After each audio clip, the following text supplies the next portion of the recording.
ladies, gents, and non-binary mates, and welcome back to Beauty in the Bookcase. Couple of things. If you do hear any noise, I don't know if it's gonna pick it up, but my neighbors are mowing their lawn and I have a fan back there.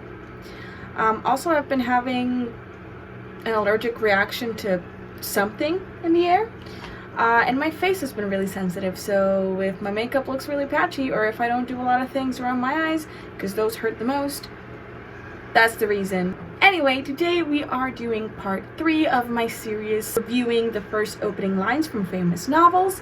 If you haven't seen the 2 previous videos before, you can check them out here and here.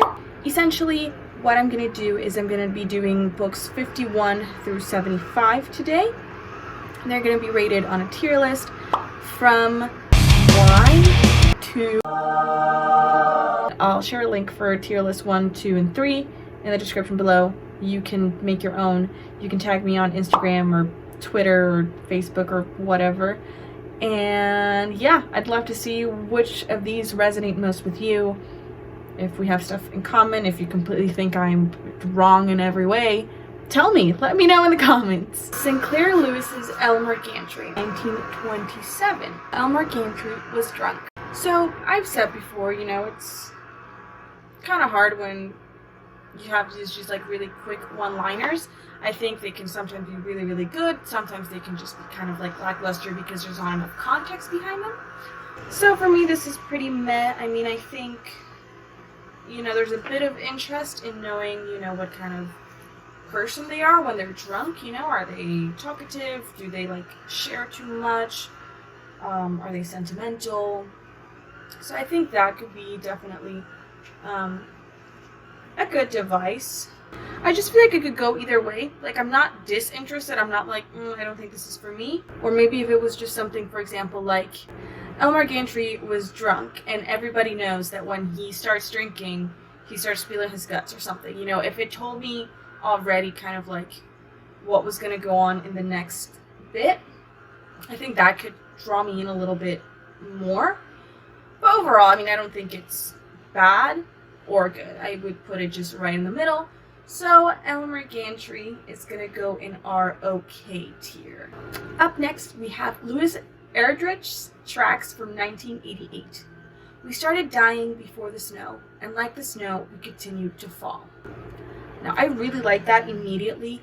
First of all, you know, it kind of does transport you to a specific scene, right? A specific time of year, so it was probably the fall, you know, late fall, early winter, if it's right before the snow started falling. It has a metaphor to kind of add a bit of beauty. But I think what's really interesting is, you know, we started dying before the snow and then we continued to fall. It's definitely something that grabs my attention just because, I mean, is this a literal death? Is it just kind of like, you know, the generic, like, we're all gonna die someday? Or are we being literal, you know? Are our main characters older? Are they ill? I mean, to me, because it's already so metaphorical, it's probably more so, you know, like a metaphorical death. The decay of a relationship or something. You know, who is we? Because, you know, it's not you and me, right? It's not the narrator / the main character and the reader. It's obviously the characters in the story. One of the things you can do to have a really interesting opening line is to make sure you have something that's going to have your reader asking questions. I'm going to put Tracks on Love It. I really, really like that imagery. It's really beautiful. Up next, Ray Bradbury's Fahrenheit 451 from 1953. It was a pleasure to burn. I think that's a really good opening line. I don't just say that because I'm actually familiar with this book. I'm not familiar with every book on this list. I do really like this line. I mean, I think it obviously does a good job of already establishing what's to come. But more importantly, you know, a pleasure to burn, right? Burning is not something that's usually associated with a positive thing, you know, like houses burn down, and, you know, or you might get a burn like cooking or whatever. You know, I think there's so much negativity that would come to my mind first when it comes to burning, that seeing the word pleasure right next to it is really interesting and is really intriguing, because it's also like, you know, is it a pleasure? It was a pleasure to burn.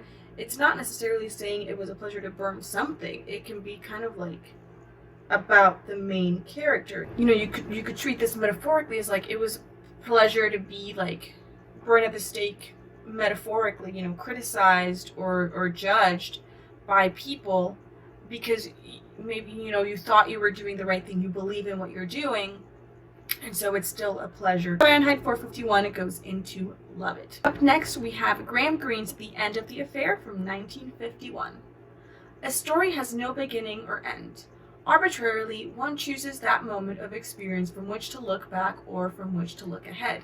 Again, something obviously metaphorical. We're not just talking about the literal story we're about to read. It's both a commentary on how the story probably was written and also life, you know, right? There's kind of just moments that stick with us. Likewise, you know, when you sit down to write a book, you're not going to write every single thing that led up to this event. You kind of start off with an event in mind, and then you build around that. I think once you've known people for a really long time, it's very hard to pinpoint the exact moment in which you met and you became friends, right? It's just kind of like, I don't know, they've just always been there. But it's very hard to remember that beginning. And still, you know, so many times we carry these relationships and these memories with us throughout life that there really is no end to them, because we're still in that moment, even if it's just on a subconscious level. So I think that's really, really interesting. I think it's beautiful. Graham Greene's The End of the Affair, I'm going to put on Love It. I was also going to say, now that I reread the title, right, it says The End of the Affair.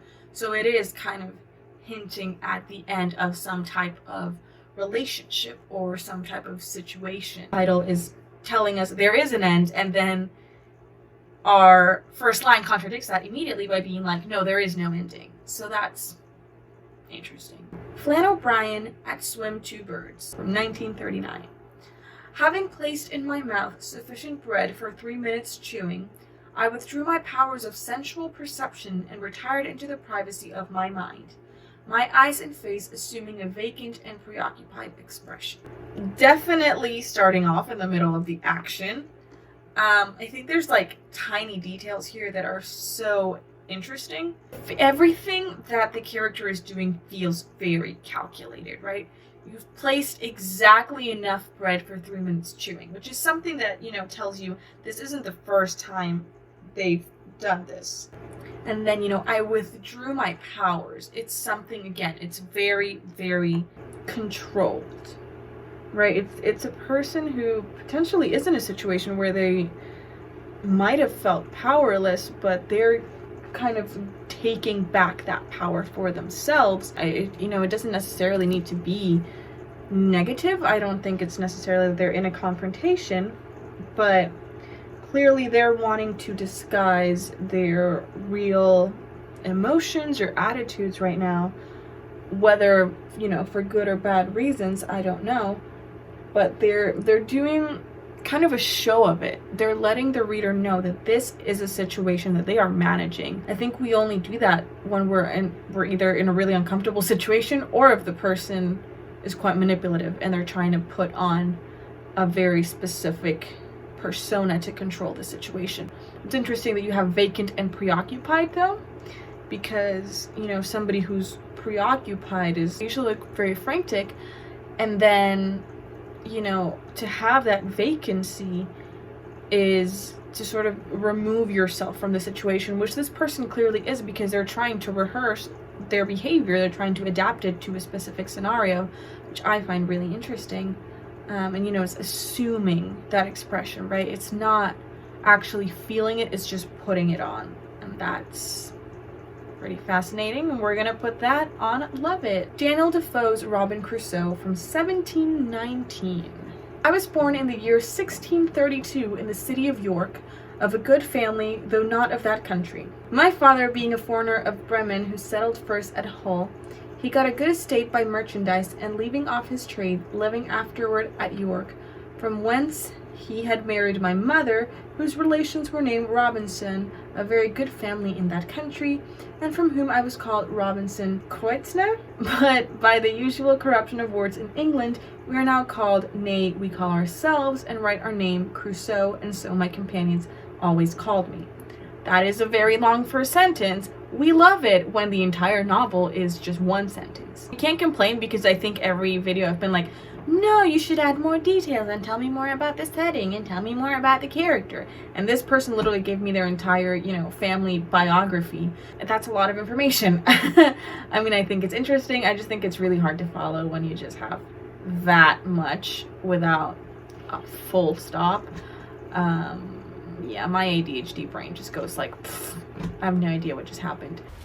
Wait a minute. Who are you? I think it's really, really interesting you have that idea, right, of the name changing.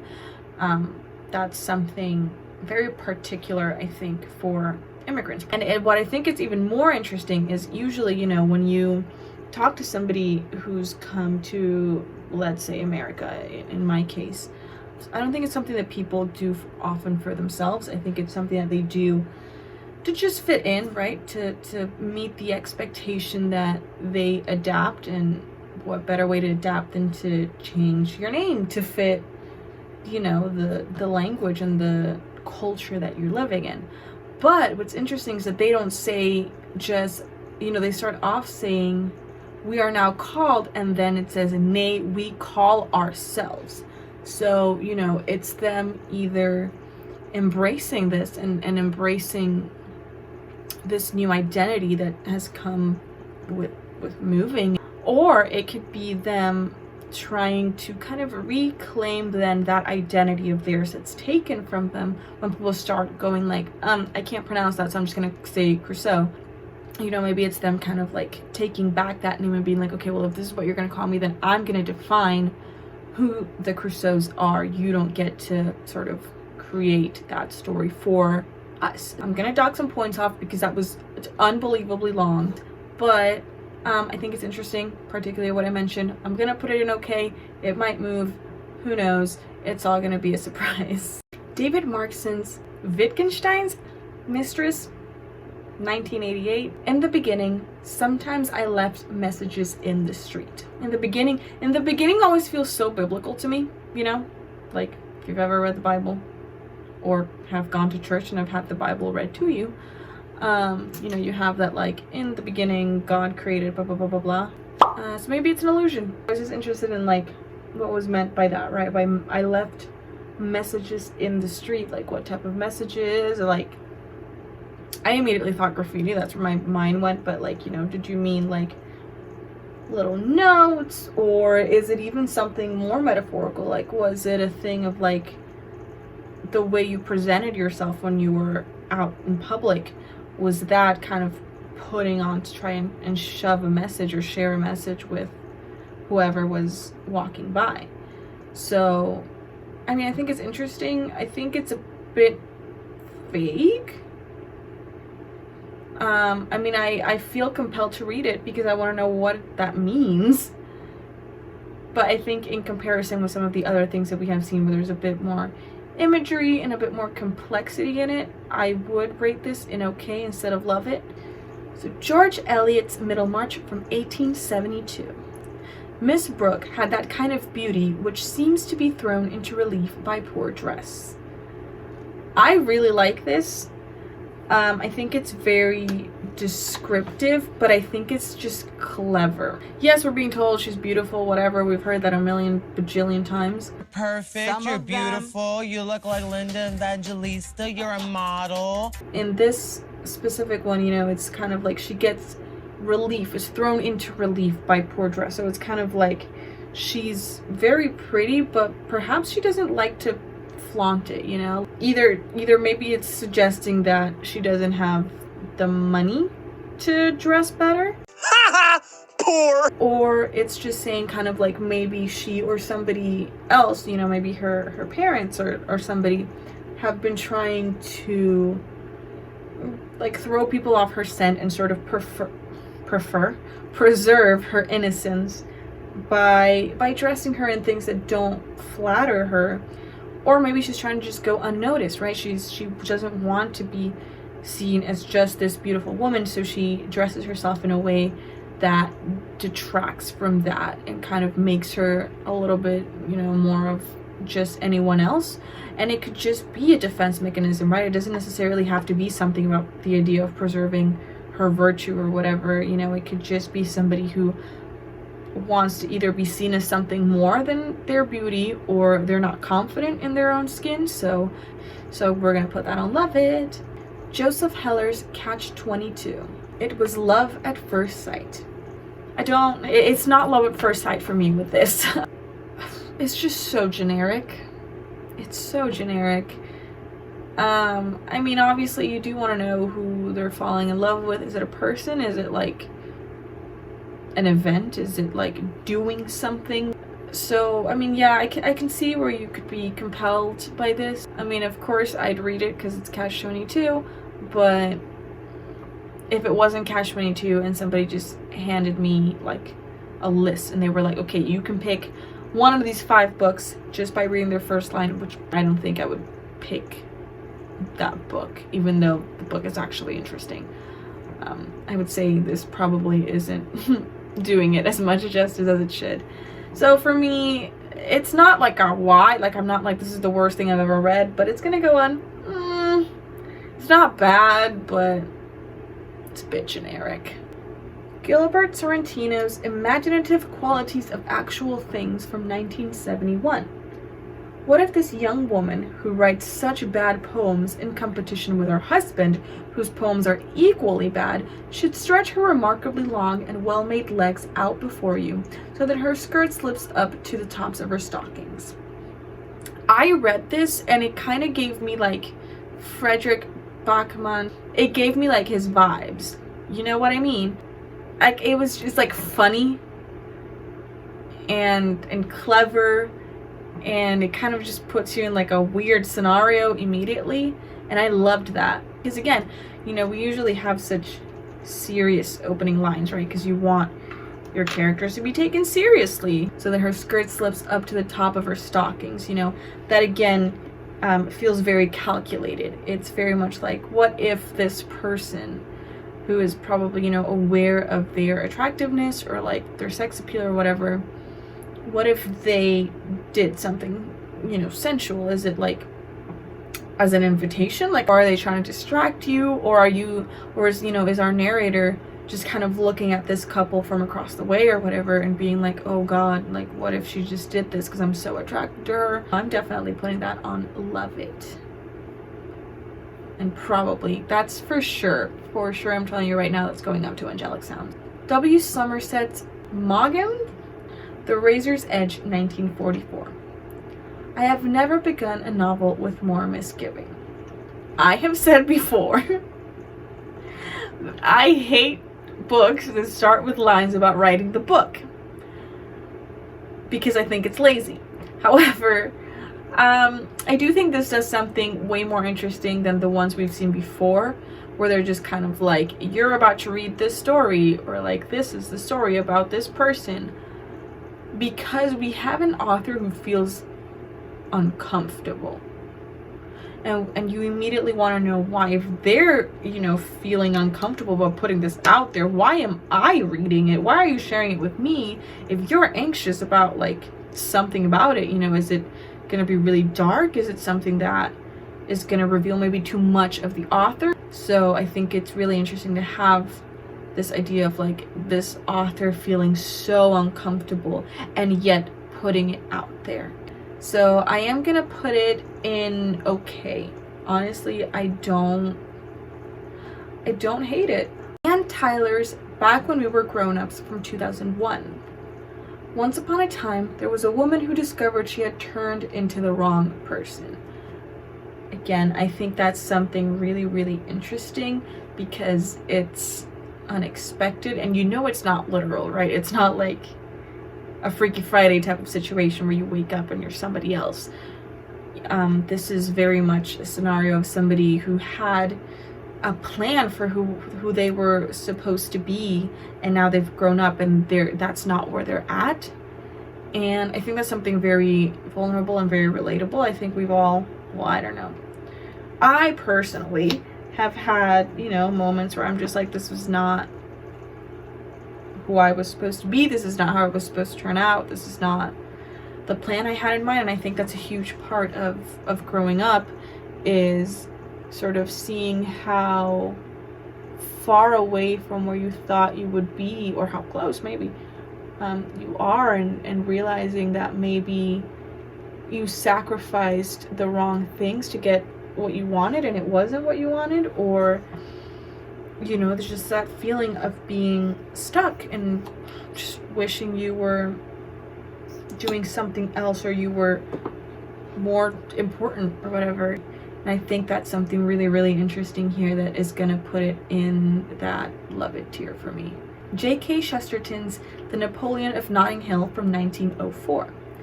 The human race, to which so many of my readers belong, has been playing a children's game from the beginning, and will probably do it till the end, which is a nuisance for the few people who grow up. I had a hard time reading that, but that might just be me. I don't know about breaking that, like, fourth wall there, like directly addressing the reader and kind of having that generalization of, like, the entire human race does this. I mean, I think there's something interesting to be said about, you know, there's been children playing at games from the beginning, like kind of like we keep falling into these traps or doing these things instead of actually maybe thinking for ourselves. I think, yeah, I don't know what to make of this one. I mean, you know, I like the whole idea of, like, people are just playing children's games, which are a nuisance for the few who grow up, but, like, I have no idea. I have no idea what this book is about. I think there's something interesting in there, but compared to other things that that have been on this list, I don't think this is, like, my number one go-to. So I'm gonna put it in F. Scott Fitzgerald's The Great Gatsby from 1925. In my younger and more vulnerable years, my father gave me some advice that I've been turning over in my mind ever since. Let me tell you something. I have read The Great Gatsby, and that line tells me nothing about what's about to happen. This is why you shouldn't judge a book by its first line, but that's the whole point of this video, so we're gonna do it anyway. Obviously, you know, you might want to know what the advice is, and you've been turning it over in my mind ever since. You know, it's clearly something that's stuck with this character and is significant for them. So I think that's something that's interesting. However, I don't know, it just feels kind of a bit generic, I just, again, having read The Great Gatsby, I don't think that this line is what would define it best. But I mean, that's not to say that, you know, the first line of a book has to define everything your book is going to be. I think, if anything, that's what doing this series has taught me, is that your first line, while it's important, it doesn't need to be like, this is my book and you're gonna love it and it's gonna be the greatest thing that's gonna blow your mind. It's probably gonna go in okay. Like, I don't have a problem with it. I'm not like, wow, how beautiful, amazing, you're so talented. Alice Walker, The Color Purple from 1982. You better not never tell nobody but God. Aside from me being hung up on the amount of negatives in there, not never, nobody. Ooh, there is some, you know, fun little alliteration for you. I mean, I think it's interesting, and because you have, you know, you better not tell anyone but God. Clearly, you know, this is going to be like a very personal story. This is something that should be kept secret. This is something that's just between you and the main character. I think that's something that's interesting because, again, I don't always love the idea of involving the reader directly in the book, but I think this does it better because it doesn't feel like it's the author purposefully trying to get your attention and tell you something.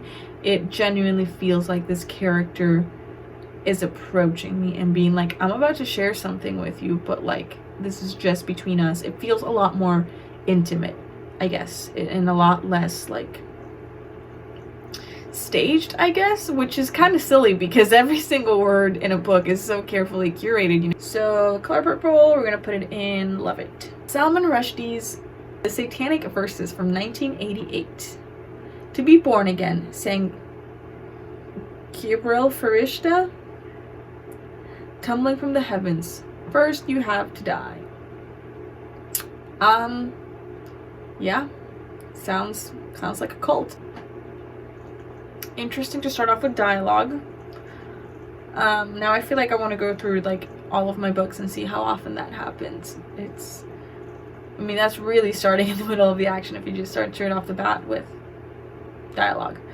And I mean, it's interesting dialogue, right? To be born again, first you have to die. I guess I'm just gonna put it in okay. I have no feelings one way or another. Sylvia Plath's The Bell Jar from 1963. It was a queer, sultry summer. The summer they electrocuted the Rosenbergs, and I didn't know what I was doing in New York. Of the summer they electrocuted the Rosenbergs, the idea of electrocution, well, if you haven't read the book, she goes up, Esther, the main character, ends up having to go to a mental hospital, and she has like a lot of like shock therapy, so electrocution plays a big role in this book, so it does make sense to have it there, even though, but you know, at first glance, if you haven't ever read the book, you're like, what a weird detail to include, but I think it still works in setting up this specific, like this is a specific year and you will remember this forever. And then that followed by, I didn't know what I was doing in New York. It does such a good job of establishing who our character is going to be, even though you don't know it yet. That's what I think. That's what I'm getting from this. And again, I assume that has happened with previous ones for books that I haven't read, but this one in particular does such a good job. You know, it's kind of like that wordiness of, you know, Esther being a writer, right? So she, you know, describes things very dramatically, a queer, sultry summer. But then you have this random detail about electrocution that's going to play into the actual narrative, and then Esther not knowing what she was doing in New York, which is then playing into the fact that she is very depressed and she's going through a lot of stuff and feeling very lost in life. And I think it's just very, it's so beautifully constructed. I just love it. I feel like it's unfair because I know I'm going to put this in Love It because I have that context and I don't have it for other books. But I'm going to be just completely honest with you. I'm being biased and I'm going to put it in Love It because I love that book and it's a great line. David Foster Wallace, The Broom of the System, 1987. Most really pretty girls have pretty ugly feet, and so does Mindy Middleman, Lenore notices all of a sudden. That's such a David Foster Wallace thing to say. He was always quite peculiar in his writing, which is interesting. It's just so weird and specific, right? Like, most really pretty girls, like, that's such a weird observation. But I think that's interesting, though, is because then that means that our main character has a tendency to notice these things. Like, I think it kind of puts a little quirk of a character first. I do have a soft spot for David Foster Wallace, though. So I already allowed my Sylvia Plath bias to shine through. So I'm going to put it in Saul Bellow Ergos, 1964. If I am out of my mind, it's all right with me, thought Moses Hergos. I like that idea of like, if I'm crazy, whatever. You know, I think it's something that's establishing a little quirk in a character that's going to set them apart from other people, and it's also, you know, showing us that they're quite self-aware. You know, they're kind of like, I know I'm not like the most normal person out there, but that's fine by me. I think it shows like a level of confidence and comfort in their own skin, without it coming across as cocky. So with that, I'm probably going to put that in Love It, honestly. Flannery O'Connor's The Violent Barrett Away, 1960. Francis Marion Tarwater's uncle had been dead for only half a day when the boy got too drunk to finish digging his grave, and a man named Buford Munson, who had come to get a jug filled, had to finish it and drag the body from the breakfast table where it was still sitting, and bury it in a decent and Christian way, with the signs of its savior at the head of the grave and enough dirt on top to keep the dogs from digging it up. Despite the fact that I could barely finish that sentence, I mean, I think it's interesting. It definitely sets us right in the middle of the action. We have a death, which is always interesting to start with a death. You know, it really tells you the book is going to be super chipper. The body being on the breakfast table is a very interesting detail. All in all, I would probably put this in okay. Gunter Grass, The Tin Drum, 1959, translated by Ralph Manheim. Granted, I am an inmate of a mental hospital. My keeper is watching me. He never lets me out of his sight. There's a peephole in the door, and my keeper's eye in the shade of brown that can never see through a blue-eyed type like me. I love this. Before I discuss it, that's immediately going on love it. I think that's so awesome. First of all, we have a character in a mental hospital. That's interesting and unique. But then, do we know, it's like this keeper is watching me and he's always looking, but he can't see through somebody like me. There's a lot to say there. Like, is it genuine? Like, is this person really, are they a reliable narrator is what I'm trying to say? Or like, are they just really paranoid and they're just kind of like obsessed with this person and really, it's just like a security guard who walks down the halls or something every day. Stanley Elkin's The Dick Gibson Show. When Dick Gibson was a little boy, he was not Dick Gibson. I understand what they were going for. It's not a why, but it's an I don't love it. I get the point, right? I get that it's kind of going from like, obviously when you're young, you don't know who you're going to turn out to be. And so I'm assuming Dick Gibson in this novel becomes somebody very important in the public eye. And so maybe like they were a really shy kid and they grew up to be like super charismatic and on the radio and whatever. I get it. I get what it's going for. I don't think it's bad. I'm compared to other things, not as good, but still good. Robert Coover's The Origin of the Brewnes, 1966. Hiram Clegg, together with his wife Emma and 4 friends of the faith from Randolph Junction, were summoned by the spirit and Mrs. Clara Collins, widow of the beloved Nazarene preacher Eli Collins, to West Condon on the weekend of the 18th and 19th of April, there to await the end of the world. Again, there's just so many words, too many consonants, and I can't get them out properly. I love this. I love kind of like that whole like end of times thing that is going on here. I think there's just so many characters presented at once, and that's kind of like what's throwing me off with the wordiness. If it was just kind of like Hiram Clegg and his wife were called to 18th and were called to West Condon to await the end of the world. Maybe add like a couple more details in there, but I think if I'd had a little bit more time in between to process instead of trying to be like, oh god, all these names, I need to know all these names, I need to know all these places and these dates and all these things that are so important. Having all of that thrown all at once is quite overwhelming for me. So that to me kind of detracts from it. But overall, I think maybe we're meant to be kind of like frazzled because hey, it's the end of the world, it's the apocalypse, it's coming. Stress out a little bit more about it.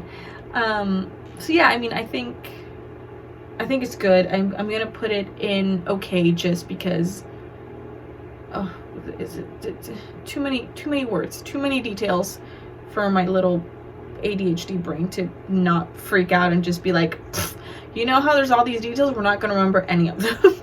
Henry James, The Wings of the Dove, 1902.